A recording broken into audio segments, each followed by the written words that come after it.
You jangan main-main lah. Tak. You jangan main-main sama saya. Jangan bully lah, jangan bully lah. Ha? Ha? Mau kena... aku belasah kamu Jangan tahu. bully lah. Aku perhati je perangai kau. Dah lah rambut tu macam headphone. Sekarang ni kau jawab cepat. Kau jawab cepat. Okey, saya jawab. Kau jawab cepat. Saya jawab. Ya apa dia banyak main-main. Ismail, boleh tak pinjam pena? Apa benda tu? Apa benda tu? Pena. Cina cakap pena.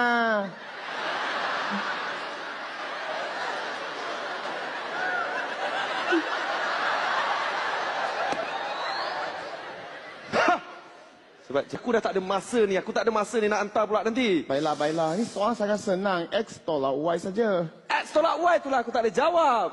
Ha? Saya jawab. Jawab sekarang. X tolak Y. Y jatuh, Y minta tolong.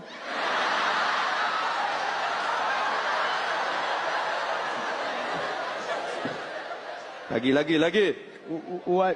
Y tak ada kawan nak tolong. Jawapan dia, X kuasa 2.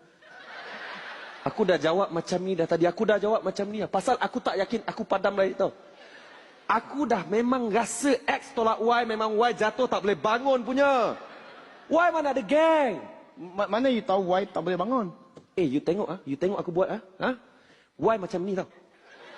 Y macam ni tau. Satu kaki tau. X dua kaki.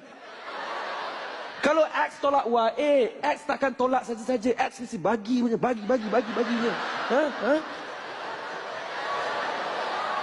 Itu X. Bila Y kena Y satu kaki.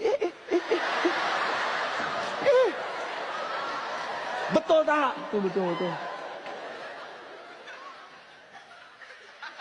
X balik macam ni tau.